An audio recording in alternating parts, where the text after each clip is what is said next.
You're tuned in to Tailgate Talk, where the grill is hot, the drinks are cold, and the sports stories never stop. Hosted by DB Cooper and Itty Bitty Ute, and produced by Hollywood. Grab a plate, pull up a chair, and let's get this tailgate started. Welcome on into the Tailgate Talk podcast, where the food is hot and the drinks are cold. I'm DB Cooper, alongside me, Itty Bitty Ute, on the ones and twos behind the grill, Hollywood. Why don't you just get out of the way, Hollywood? What's going on? Brother. So, for those of you that don't know, DB, Itty Bitty, myself, we played in a softball league this summertime. And your boy, old Joe Rogan, put it out there that Juju Mufu was hands down the most powerful smelling salts in the world. So, this is the old bottle. Okay, nothing. You could be we'd have no idea. Before we hit the record, Hollywood popped open this new bottle, got a little too close. That one didn't hit as hard, but it was like out the follicles of my hair bad. And you guys remember from the first time you took a hit of the Juju Mufu, it's powerful stuff. It kicks like a camel to your nuts. It'll wake you up, that's for sure. Wait, a 9 o'clock game. I was wired till 3 a.m. because of that thing. I'm ready to rock and roll now. I think you're gonna bring it to the tailgate, and we're all gonna take hits. Is that the plan? Yeah. Bringing the bottle. I'm bringing the extra set of cornhole. I'm bringing the dip. I got the stuff for the dip. I got chips. DB, did you pick up the ginger beer and pineapple juice yet? Not yet, but I'll work on getting that tomorrow. Bro, this is going to be an excellent tailgate. It's going to be a lot of fun. That's talking smelling salts. Itty Bitty, how are you doing? Good, man. Excited for another week. Game day. National recognition. Are you? What could go Are you wrong? excited? Doesn't feel like you're excited. Oh, I can't wait. He's a little judgmental. No soccer game. It's a full day up at the spot. It's going to be great. We start with I cleaned the chili pot from last Saturday about 30 minutes ago. Not a boy. How did you attack it? Garbage day tomorrow, so I was like, oh, it's a good time, went out there, put it in a sack, a couple dry heaves, came back in the kitchen, started, cleaning it, soap, disinfect it, a couple of more dry heaves. And it's good to go, man. So love it. Love to hear that. Mrs. DB will appreciate hearing that. I was going to fill it up with water and boil the water and then scrape it off. That's how I would have attacked it. Yeah. It's a good call. That's pretty smart. The boiling's always the best way to attack a sticky pan. Well, good. No, that's exciting news. The pot will be back in the DB household. Mrs. DB can get off my back about that, and we can contribute more chili. Are we still doing chili again this week? I'm gonna do steaks. Hollywood, are you gonna be there for dinner? I can't remember. I'm gonna be there for as long as I can. So my Xander and Emma want to go again, and they want to get up early, do college game day. So we got a text message from the Crimson Club this morning that said, hey, we'd like to invite you to come out. We've got a special little section for the Crimson Club crew. So submitted some information. We got an RSVP for 6 people. So maybe, depending on who's going to be there from the tailgate crew, maybe we include 1 or 2 spots for the listeners. Not a bad idea. But I do like that. I'm not like super... We're planning on getting up there at 7, which is when game day starts, getting the tailgate set up, getting maybe a breakfast started. So I've been on the podcast a couple times saying like to dive into these events, and I'm not backtracking on that. Especially if you haven't been, you should dive in and you should do the full experience. You should sleep over the night before. You should try to get into the pit. You should make a sign. You should try to get on TV. You should do the full experience at least once. If you've done that experience, but it's been a minute since you've gone to a premiere event like this, get up there. Filming starts at 7. Be in line by 6 and get a good spot. For me and Itty Bitty, this is like our 14th time doing one of these. It feels like, so I'm not like overly anxious to get there when filming starts, especially because it's pitch black, and so being towards the back, it's not like we provide much of much presence, anyways, right? I figure if we get over there by 8-ish, that gives us like 2 hours of standing there until the end of it, and I just want to wave my flag, and that's kind of my game plan. That's kind of how I'm attacking it. So if you see me wave my flag, come up, say hi to me. Let's chat it up. That's just really what I want to do. I just want to wave my flag in the back. Yeah, this is we've had so many sleepovers, whether it's Big Noon or Game Day. Hell, we were at Penn State when Game Day was there, and there's a time in the season to sleep over and get front row like we have been. But we've done that. Rather just sit in the back, get a comfy spot, have a nice breakfast. Yeah, I agree, man. Hollywood, have you ever done the overnight thing to stay in line for a college game day? I have not. Bro, it's fun, but it is an experience. You see and hear and witness things that you'll never see, hear, or witness anywhere else. Bunch of college kids doing who knows what at practically an all-night party, essentially. It's pretty fun, but it's a grind, and by 8:15 p.m. the next day, Yeah. you start feeling it until that adrenaline hits.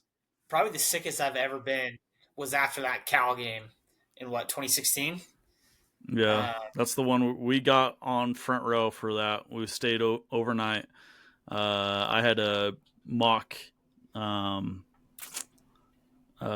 for Britton Covey, the 7 habits of highly effective football, and then we listed off the 7 habits of highly effective football, and it looked exactly like his grandpa's book cover. It was perfect. Got it on. We were front row. It was great. You got sick after that? Oh, dude. I remember sitting there in the fourth quarter, and I was dying, absolutely dying. But probably the sickest I've ever been was that night. I didn't even make it to my bed. Just kind of like crawled into the house, went to the couch, and I was out. Just done, dude. So, worth it. Yeah, absolutely. Always a fun time. It's definitely one of those moments that you preach about all the time, Itty Bitty. I mean, if we had it as easy as the players have it, it would be smooth sailing. These are the weekends, especially when it's kind of our third of the season. These are the weekends that you realize fans have it way harder than players. They'll never understand. The week in, week out grind of a University of Utah fan, it's tough, dude. But I won't complain. I won't complain because we could be a Purdue and never get these opportunities, and never, have no aspiration of ever having these opportunities. So I'm not complaining. I don't think any of us are complaining. It's just it can't be understated how much of a grind it is on these weekends. And then Monday comes and you start all back over. And when these players are comfy cozy in their hotel bed Saturday morning and we're up there having breakfast, on 4 hours of sleep, I don't want to hear about it.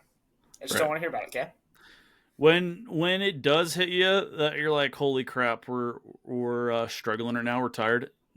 These are the times you have to remember, like a June 10th when there's nothing going on and you would be dying to do anything sports related. Just think of like June 10th, a random June 10th on a Tuesday. Those days are what get us through these days. Yeah. You're grinding out the work in June. You're prepared for days off in October because you're sick after game day. Any other pregame talk that you guys want to go over for Saturday? I've got something that I wanted to chat with you guys. Has nothing to do with the game, but since in one of our earlier episodes we had joked and talked about the Derby and the adrenaline. Have you guys seen Bob Does Sports and Barstool, the Internet Invitational Golf Tournament that they're putting on right now? I have not. So I've seen it a was little bit. recorded months ago. They released the first 2 episodes this week.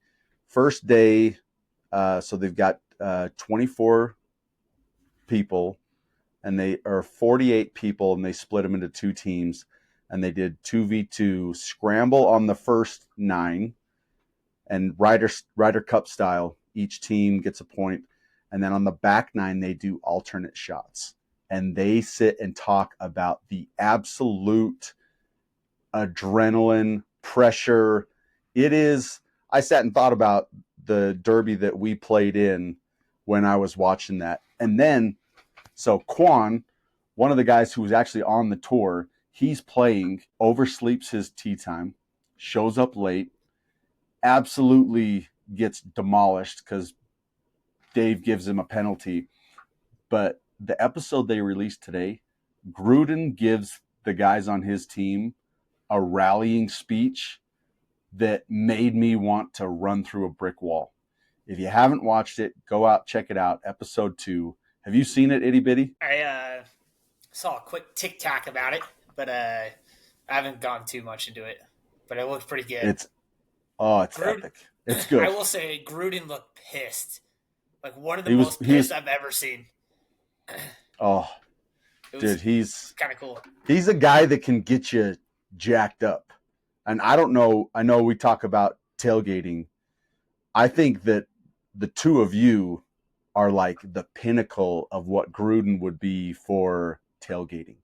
Like you two get me amped up and ready to go tailgating more than anybody that I've ever met in my life. And so when we talked about doing the tailgating podcast, I mean, I think it fits like a hand in a glove. Hand in a glove. But yeah, that's talking Barstool Golf. If you haven't seen it, I feel like that was anything else you want to recap on that, Hollywood? No, just Dave, if you're listening to this, the 3 of us would love to come and play in the next Internet Invitational. Caddy, cameraman, whatever, we'd love to participate. So for those keeping score at home, if Pat McAfee was listening to the last episode, Itty Bitty needs to kick. If Dave Portnoy is listening to this episode, we want to be on the Internet Invitational. You never know. We're big. We're big enough. Cool. Anything else game on Saturday? Yeah, I do want to give a quick shout out. I know we've typically done shout outs in the early parts of the podcast, but wanted to give a shout out to Josh Bello. He was the first one to comment Big J for President 2028 and was the winner of our contest. Josh, if you get this, we tried to respond to you to get your Venmo. We would love to buy lunch or maybe get you some tailgate food for this weekend. Hit us back up. Let us know what your Venmo address is. We'll get you some money for lunch or some tailgating. But also wanted to give a shout out to JS Bowers, 2822. He said, love the show. When are you going to post episodes on Spotify again? Big J was back on it. Brady C. Smith, he got on and was just a little bit late. Tino Ute was on there as well. And Junko W6832 was on there. Same with Pessimistic Ute. So getting a lot of love on the comments, and we'd love to see it. So get on there. Thank you. Tell us what you think. It means the world to us. Yeah, shout out to all the boys on the comments. As Hollywood said, Jason Bello. We'll reach out. I'll DM you again and try to get your Venmo. Lunch on the boys. Congrats on winning. Appreciate everyone for every comment. I responded back to the Spotify question, but I'll cover it now. I have the mindset, and I will put on some of the episodes on Spotify. I know that's how some people listen, but like I feel like our main focus has been YouTube. That's kind of like where the focus for people in the industry have been recently, and I feel like with our video and all that, I just want to build up our YouTube following. The moment we get 500 YouTube subscribers, then we'll start releasing every episode on Spotify again. How's that sound? Thoughts? I love it. Good shout outs. A couple things on the game, and then I got helmet rankings after that, and then jag and tag. Good. I like it. Yeah. Something that gets me excited about this game: strengths versus weaknesses. I don't know how much scouting anyone's done. I want to remind everyone, I'm not Coach Gruden. I can't break down film and tell you tendencies and schemes and where we're going to attack them, but some narratives that I've seen on floating around. Obviously, one of our strengths being a dominant offensive line. I've seen that Cincinnati, their defensive line, conversely, is the worst in the conference. How that's graded, I don't know, but the grading system that people put out, their defensive line is the worst in the conference. I'm thinking we're going to be able to run all over them because of that. Should have no issue. For reference, Colorado's defensive line has rated out like 4th best in the conference. So Cincinnati's 16 out of 16. I love that. Another strength versus weakness. Their quarterback is pretty good, Sorsby. But Brendan Sorsby. I've done some and reading. he's efficient. He makes good moves. He's a smart quarterback. I've done some reading, though. He attacks mostly zone defenses. And Utah's just straight up man-to-man, year in and year out. Year in and year out. We play more zone now than we used to, but it's still not very much. And so I love those two strengths. Our strengths, offensive line and playing man-to-man, versus maybe their weaknesses, a defensive line and a quarterback that picks apart zones, but not necessarily man-to-man. I love it. I mean, that's Utah bread and butter is run the ball and man-to-man defense. Well said. And another thing that a lot of people might not know, first time that these two programs have ever met on the football field. So watching history, I do think Utah has the advantage being at Rice Eccles. It's always interesting when you play matchups between different organizations. They go back and forth. To be this, 2025, they've never met each other. I'm interested to see how things go, especially with, an efficient quarterback, but also I think Utah's got just the better trenches. And so I think that's going to be a big key in the game on Saturday. Yeah. Anything to add on top of that, Itty Bitty? Yeah, I'm a superstitious guy. So I will say this is our 10th, at least home hand painted helmet game, and we are 8-2. Last year I just throw it away. I mean, that year was just a fluke. We kind of gave up halfway through because our captain was Keanu. So really we're 8-1, and Bo Nix absolutely had his day with us. And we'll get to it in the rankings, but it was my worst ranked helmet. It was the Muss helmet, and we lost in that helmet. So we typically don't lose in hand painted helmets. And then lastly is blackout games, dark mode games. Besides last year, we don't lose in those. I mean, yeah, we did lose back in 2009 to TCU. For that, man, we were on an incredible streak. So superstitious. Those two are going for us. I guess you can, on the contrary, say it about like game day and big noon kickoff. It's coming to Salt Lake, so that's usually an L. But no, we're not going to lose this game. So love it. Good. The uni matchup was the other thing I was going to talk about as far as the game goes. Don't know if we saw their uniforms. Obviously, we're going all black, hand painted helmet, black hand painted helmet. Love our look. It's always classic. They're going white top, white bottom, black helmet. I thought that was such a miss. Why are we doing black helmet versus black helmet? I feel like that should be illegal. Wish they were wearing a white or a red. But overall, it should look clean on the field as far as the uniform matchup goes. I'm interested to see how their fans travel. Know they had a game in Provo either last year or the year before, so there's probably a part of their fan base that traveled for that, and they don't necessarily feel like they need to travel to Utah again. But there's probably a portion of the fan base that heard how wonderful a trip to Utah is, and so now they're probably making it a priority. I bet it's a pretty good turnout of Cincinnati fans. knowing that we're doing the blackout, if you were a Cincinnati fan, what color would you wear? You got to go red or white. I'd go white. Hell, You want I'd to probably clash go- as much as you can. I mean, even black pants, white jersey, white helmet would be better. But yeah, I'd go red pants, white, or all whites. You know If what? you're a I fan? changed my mind. I would probably go black because they're probably going to be Utah fans after their Rice Eccles experience. I think white's the right answer. Yeah. I would coordinate if I was a Cincinnati fan to try to. Otherwise, it's just going to look like a bunch of. I mean, black is kind of. I think it's their secondary. I think red's their primary.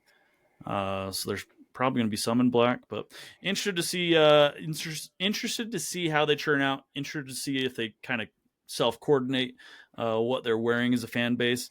And a reminder to our listeners: if you're going up to campus on Saturday and you see a Cincinnati fan, remember your ABCs. A warm welcome. B, a beverage or food.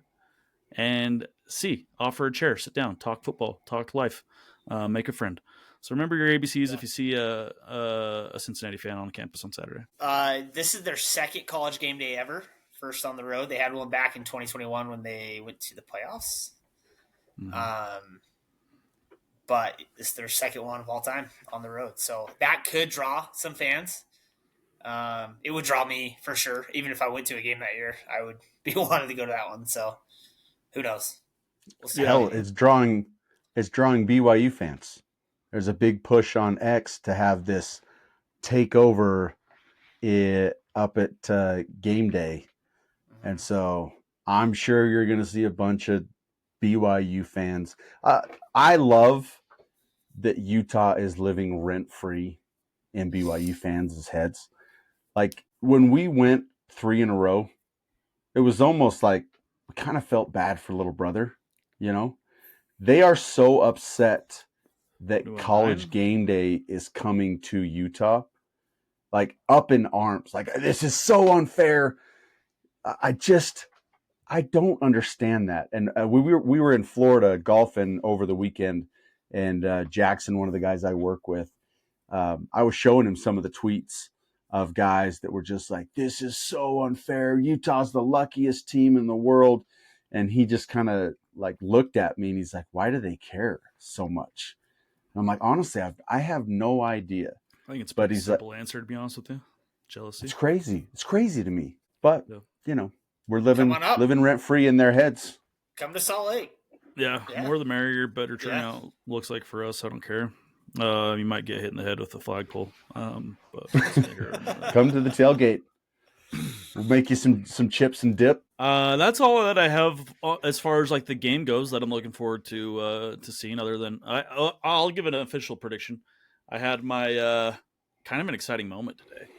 The leader of our sales org at our company, he always comes around and fist bumps every day. Usually my fist bump's the quickest of all the fist bumps. And today he actually asked what my thoughts were on the game this weekend, and I kind of gave it a second, asked if I had a score prediction, and I said 35-10. I felt right. 35-10 Utes. I think we blow them out. And I just don't think that they're going to be able to stop the ball. Well, the run specifically. I think we're going to run all over them, just like last week. I also think our team's pissed off and on a mission. I really do. I think we get a minimum 4 sacks. I think Sack Lake City shows up big for the blackout. I like that. Dang. Is there going to be a leader in that, or is it going to be spread out? I think it's Fano. I think Fano gets back there, does his thing. I'd love it. He's been playing good ball. He's been hurt most of the front half of the season, so seeing him get after it again has been fun. Yeah. I'm going to go the opposite. I still think we dropped 44 points, but I think they score 30-something. The overhits very easy. In fact, by a mile. Oh yeah! I did a teaser of Utes -2 and the over at 49. And I think it's an absolute shootout with some turnovers, probably third, fourth quarter that ended up putting Utah 2-3 scores ahead of them. So, man, I'll be nervous. I'll be straight up honestly. I'll be nervous if it's a shootout. Yeah, I hate shootouts, but give me a 10-3 game all day. Have you guys looked at who they've played this year? Cincy? I know Nebraska was their first game that they lost. That was the first game and their only loss. Other than that, Yeah. kind of been sisters of the poor. I think I really think that they're really overrated, and I think that this betting line is showing it. It's going towards Utah. It's up to 10.5. Opened at I think 7.5. They beat Northwestern State, which they should, 70-0. Jesus. Beat Kansas by a field goal. Beat Iowa State when they were ranked 14th by 8. Beat UCF by 11. Oklahoma State. Iowa State was at home. It was at Cincinnati. Yeah, at Cincinnati. Then who? After Iowa State? UCF at home by 9.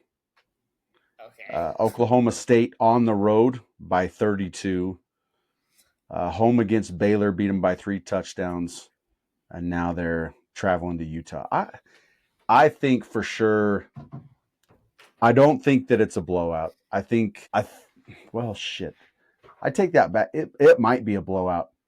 I think if their defensive line is worse than Colorado's, I think we might see something similar. If I was going to bet the game, I would take Utah in the first half because they might get out to a big lead.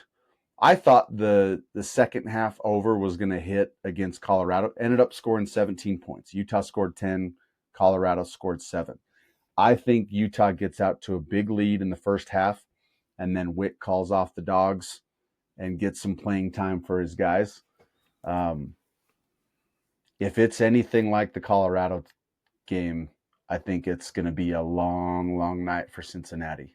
And I think we see crickets from the TDS because they have been chirping all week. Oh, the only reason that they're coming is because of Cincinnati.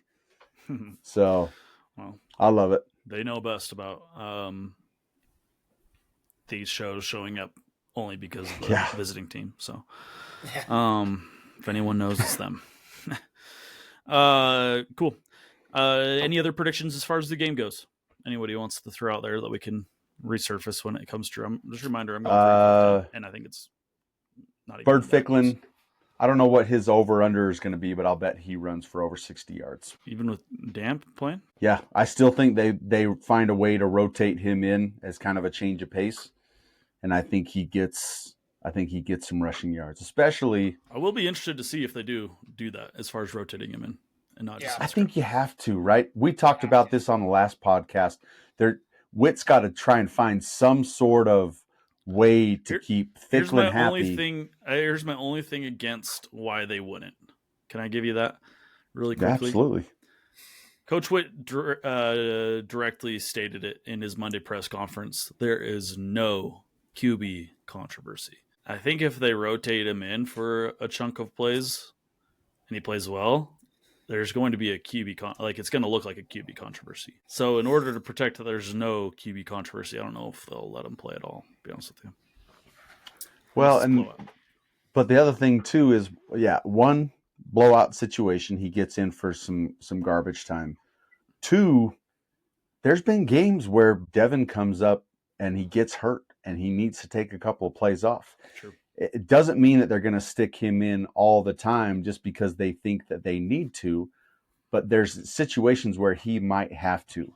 And I think he's shown that he's got the ability. Look, as much as I hate to say this, anytime Bird gets in, he's trying to do 2 things. 1, he's trying to show Utah coaches that he deserves to be the guy. 2, he needs to put film together to show every other university out there that he could be their guy that they're looking for. So when he gets in there, he's going to want to show out. And so I think if you can find props with his rushing yard totals, pound the over.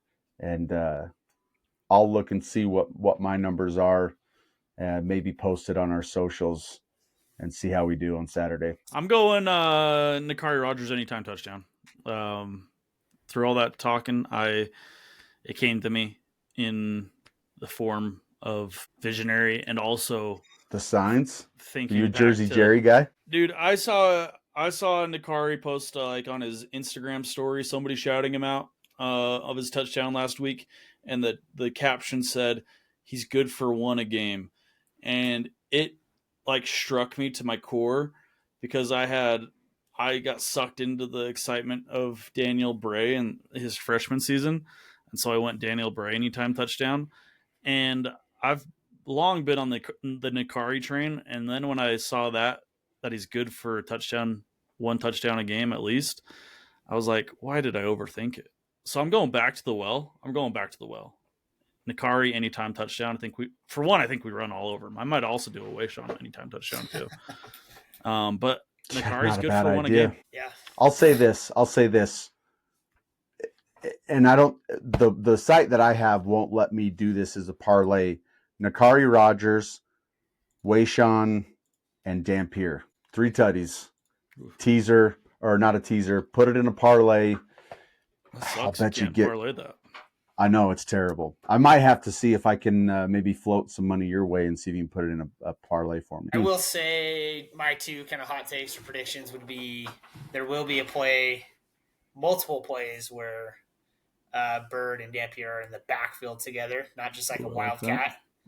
All right, so you're on the same line as Hollywood and Bird getting good amount of playing time. Yeah, I think he sees 8 snaps. Okay, all right. But I think it's one of those things where it's like he lines up at running back next to Dampier, and it's like, good luck. We're going to run the read option, speed option, hand it off, and he could throw like. So I'm going to go about 8 plays, and then I'm going to go. We're going to see a lot of Jackson Benny on offense. I like that. Yeah, good call. Yeah, I would like to see Benny get some run. Good call. I like those. Anything else? That's it for me on predictions and game. I have helmet rankings next. You guys want to jump into that? Let's go. Okay. Hand painted helmets, just for clarification, because we have about 35 helmets that we could choose from overall. We got 9 hand painted helmets in our history. Yeah. So how do you want to go from 9 to 1 or 1 to 9? I think we do 1 to 9. 1 to 9. Yeah. Okay. Let's hear itty bitty your top 3, and then I'll share my top 3. Okay. My number 1 overall is the Eagle Wings. It's just I like that. Say that's my number 1 as well. Yeah, it's just man, it's good looking, man. It's just crispy. That's all I'll say. It's crispy. Number 2, I have the silver interlocking U's, and then number 3 might be a hot take to a lot of people, but it's actually the throw up the U hand sign in the back of the helmet. Man, did you see my list? 3. I never see you giving that one love. I like it. Wow. I like it. Crazy. All right. I was down on it when I watched. I actually didn't go to that game. I was up in Boise for Thanksgiving. I didn't like it on TV, and then came back and I saw one live, and I was like, "That is sick." So yeah, number 3. Well, that's a good. To that point, I want to clarify how I'm ranking them, because I have some meaningful ones towards the bottom.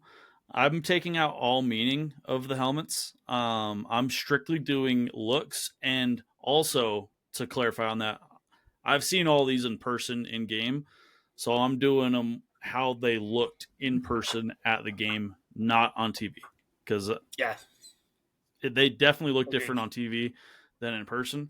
I shared the same top one, the red tailhawk feathers. So sick. I think one thing that hurts them sometimes in the rankings was, I don't know if you guys remember, but the model that revealed him was Tyler Huntley, and he got hurt in the ASU game the week before, which I think kind of put a damper on him. It was sick to debut him against the Oregon Ducks and have their wings on their helmets and wear our wings as well.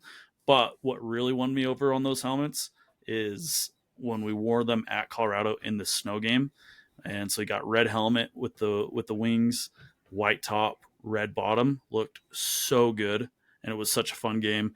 We won the South for the first time that night. Such like a fun time. But when I look back at pictures and video of that game, it looked so good with the snow. Everything looks so good. Number 2, I got last year's 2024, the tribal. I thought was clean. I loved it. Loved the interlocking. I just thought it was. I think that was our cleanest like painting. Like sometimes you can kind of see, yeah.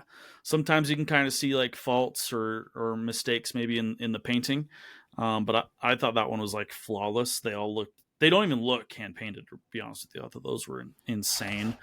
And then number 3 was the throw up the U. That one typically is at everyone's bottom of their list. Again, in person, I thought they were great. Also, I'm not an artist, but I know a thing or two about art. Everyone says the hardest thing in art to draw are hands. It's like a very known thing. So the fact that somebody went out there and did like 100 freaking hands on helmets and made them look sick. I also thought the striping on them were sick. But the uniform combo and Zach Moss running over buffaloes all night was just so sick. That's my top 3. Hollywood, what do you got? Yeah, I like it. So my top is the matte black drum and feather. I like the matte black. I think it's a solid look. And it's, Is that you look at that, the OG drum and feather, the first one? 2016. Okay. Yeah. The feathers on it look sick. And I like it for the fact that you look at that and there's no like mistakable for anything else. And so, and I like matte black a lot. My, if I could go out and buy any car tomorrow, it would be a matte black G-Wag. Jeez. Okay. I know. Golly. Can't afford it. Number 2, the wings. I like that. It's clean look. But then number 3 is the tribal. I really like that. And the reason that I like that, we talked last episode about the NIL and being able to spend money. I think the University of Utah has adopted the Polynesian culture as far as family, right? They do such a good job of bringing in all these different types of backgrounds and making them feel welcome and part of the University of Utah family that I really, really like that and had to make sure that was part of my top 3. Okay. Awesome. That's all of our top 3s. Hollywood, why don't you keep rounding and give us our mid tier, the 4, 5, and 6. 4, silver helmet, interlocking U's. And then this year's drum and feather.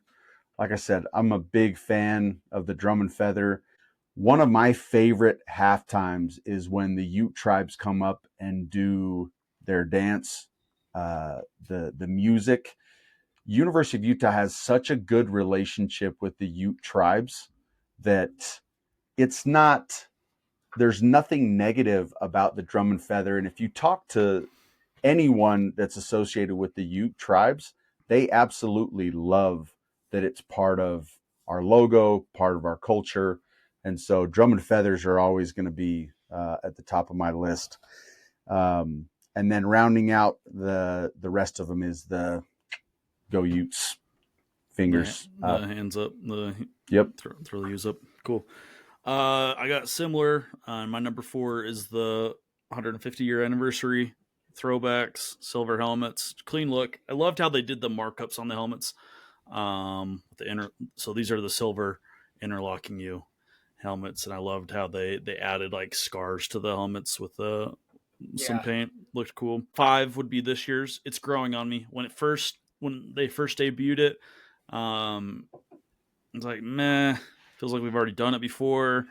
It felt initially like the feathers on this year's were kind of an eyesore. Like that's like where my eyes go directly is just to the feathers. I think that might be intentional. But they're growing on me too because I think in person, granted, I haven't seen them in person. I think in person they're going to look pretty freaking sharp. And then 6, I got the battleships. I thought the battleships were sick, bro. The USS Salt Lake City was so sick. The silver, the fire. Yeah, freaking sick.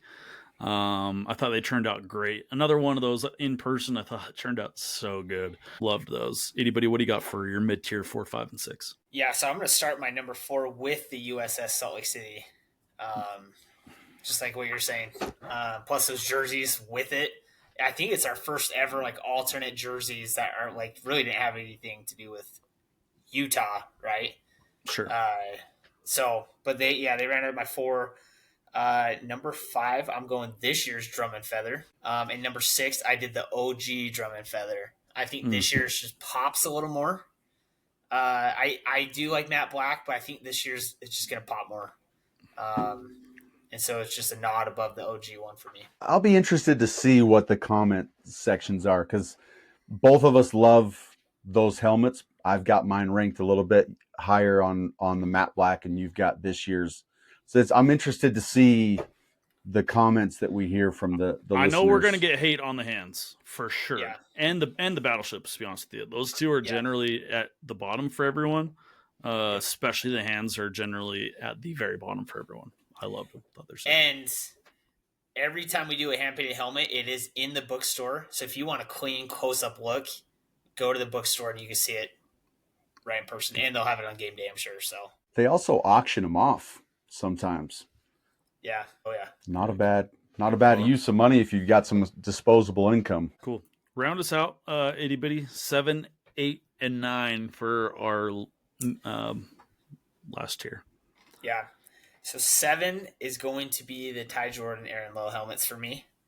I think they're special still. Just a little different having like a human head on the helmet, you know? So it kind of just starts the bottom 3. My second to last is the last year's tribal helmet. I know I'm kind of the opposite of you guys. I didn't like him. When I think tribal, I think the drum and feather, and so throwing the interlocking U's just kind of ruined it for me. So I have them at 8, and then dead last is the must one. I saw him at first in person. I thought I liked him, and the more time went on, I was like, these suck. I mean, they're still cool. A hand painted helmet, still really cool, but it's the bottom of the list for me. That's fair. I got 7, the OG drum and feather. I think that one gets more love than it deserves because it was the first and it came out of nowhere. No one knew about it. It was like, I still remember we were like cleaning up to get into the game. So like an hour before, and suddenly pictures circulated at the tailgate of, we got a hand painted helmet, and people are like, what the hell? What do you mean a hand painted helmet? It's like unheard of. And so I think that one gets extra love because it was the first. I didn't think it did the drum and feather justice. Like, this is the drum and feather to me, and this is big and bold. To me, the OG drum and feather feels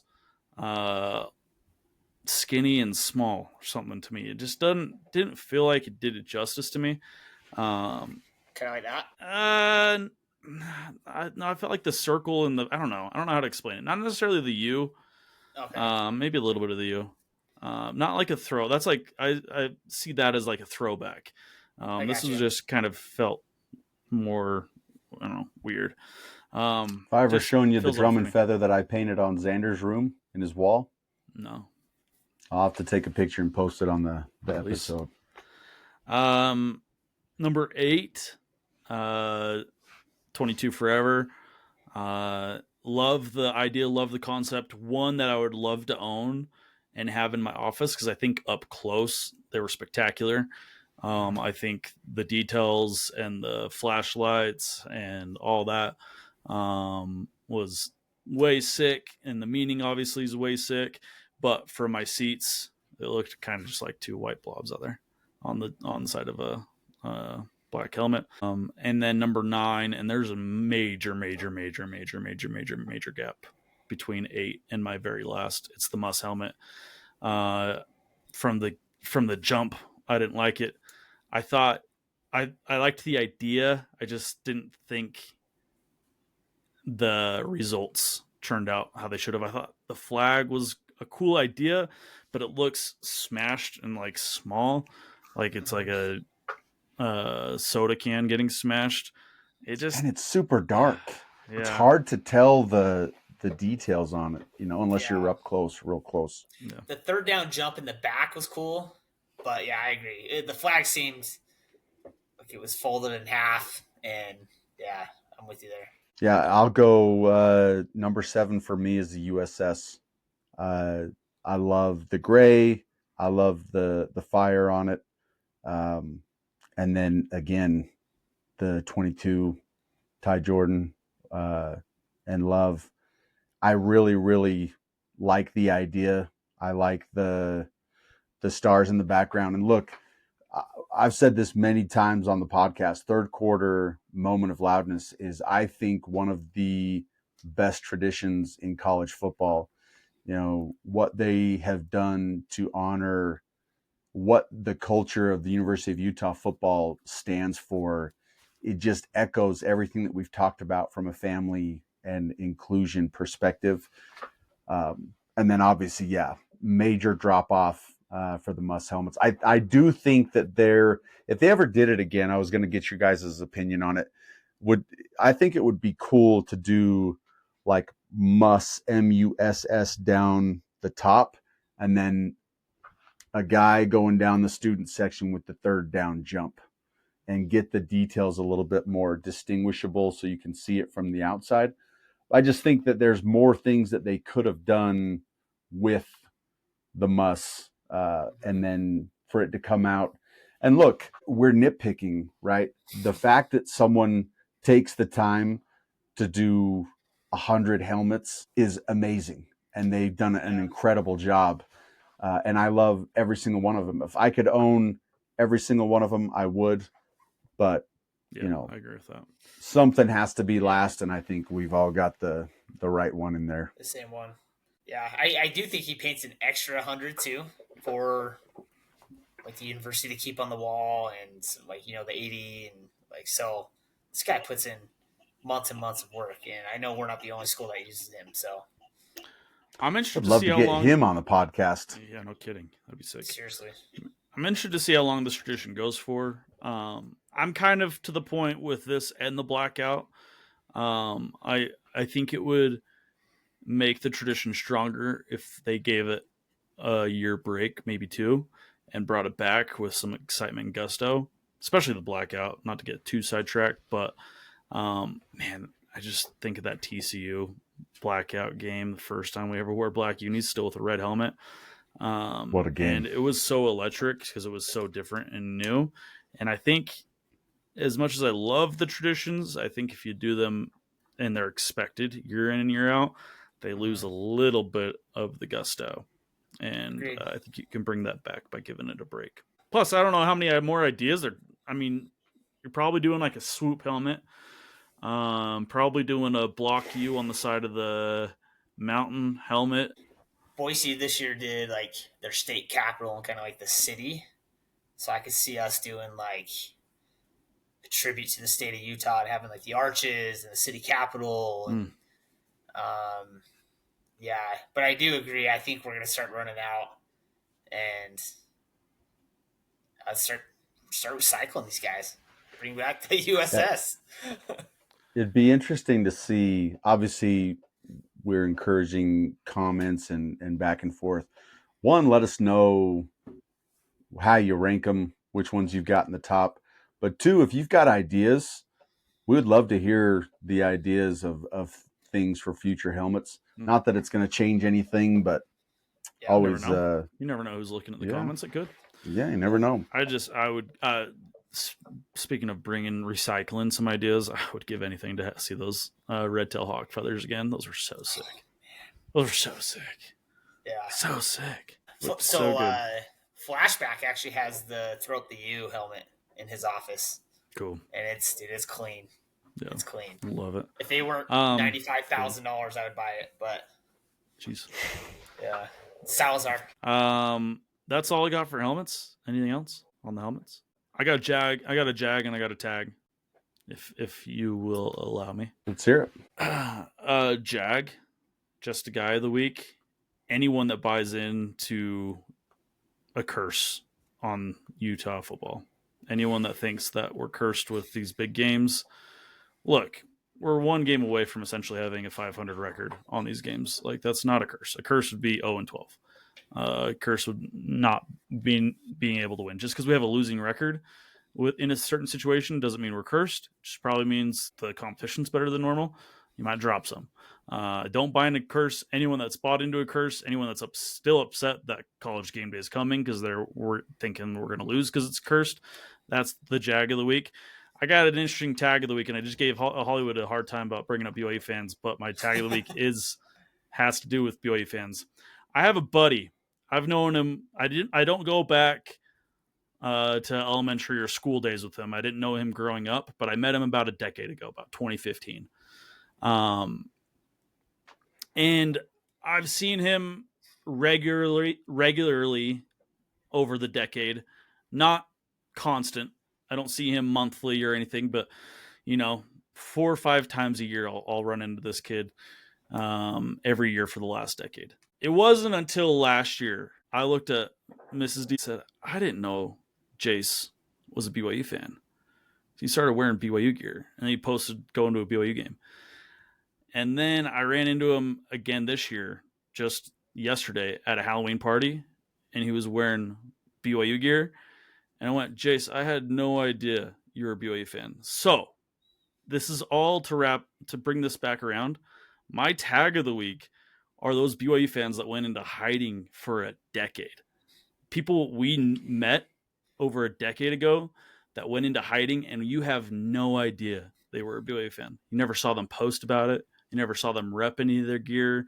They never brought it up to you and tried to talk to you about it. Nothing. Dead silent until last year, coincidentally. Now they're starting to rep it. Tag to you guys. I love that. I told Mrs. DB driving away, I was like, I couldn't be happier. Because I can think about 10 of those types of guys that I know. And I will always have the upper hand, reminding them, I had no idea you were a BYU fan until you guys started getting good again. That's so sad.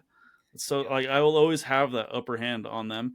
And they, if Jace hears this, which I hope he does, I hope he's loses sleep at night. Because if they ever go back to what they were, he's going to have to keep repping the gear. Otherwise, I'll make sure he knows about it again, that he's going back into hiding. So anyways, tag of the week goes to the BYU fans that I had no idea were BYU fans. Shout out to you guys. Welcome back to liking college football again.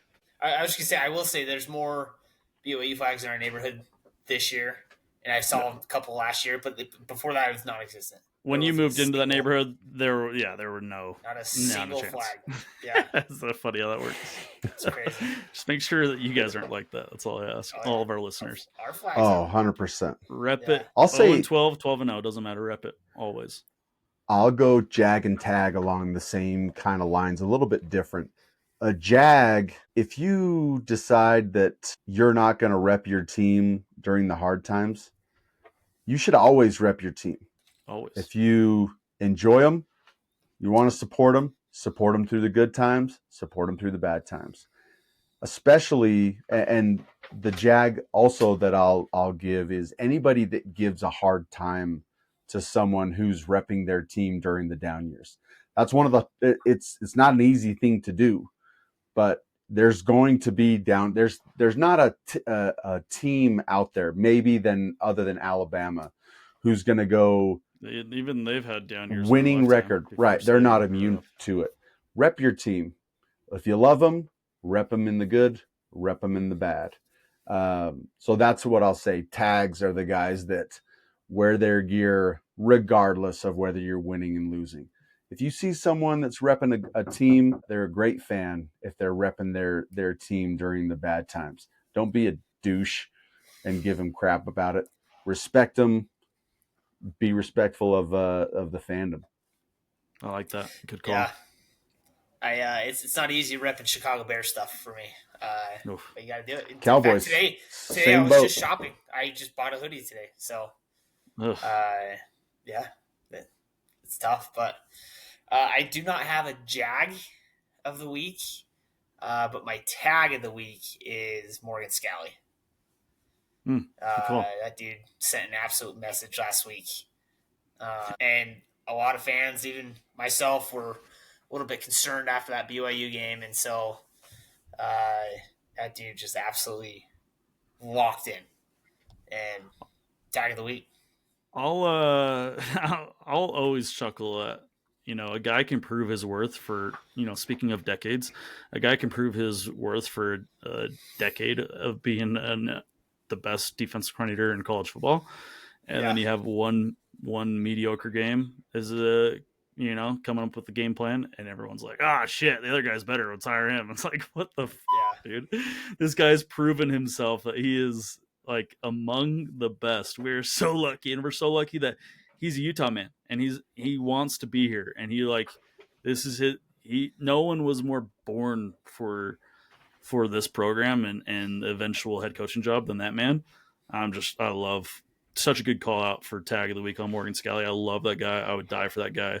I've had the pleasure of meeting him a handful of times. I ran into him randomly in the bookstore one time when I was a young lad, and I said, Morg, I've been wanting to see if I could get on some sort of equipment, whatever. The dude gave me his phone number and said, text me, call me, I'll do whatever I can do to help you. And he could have just been laughed me off, scoffed me. He could have given me a fake phone number. He didn't. That dude is real. I've seen him. I've met him a couple times in the hospital, just meeting random friends and fans. Good call on tag of the week, because Morgan Scalley is forever a tag. Unbelievable human, unbelievable guy. Just proud he's a Utah man. Yeah. And me and DB went to he did a presentation in the offseason last year. And there's just rumors of USC's throwing the bag at him. He could go. We're waiting on Witt to retire. What's going to happen? Everyone on Twitter saying it. But the first thing he said, he's like, this is the only logo I will ever wear. And it really has been. Bro, he also talked that night. He chose his favorite NFL team as a kid, Kansas City Chiefs, because they were the closest thing to the Utes. Yeah. He chose his NFL team because they were the closest thing that resembled the University of Utah football team that he loves. That's an all-time Utah man right there. I love Morgan Scalley. I still think he's pissed off, and I hope we see exactly what we saw last week. I'm still sticking with my over is going to hit. It's going to be more of a shootout than we think, but he's the tag. Love it. Good call. Come to the tailgate.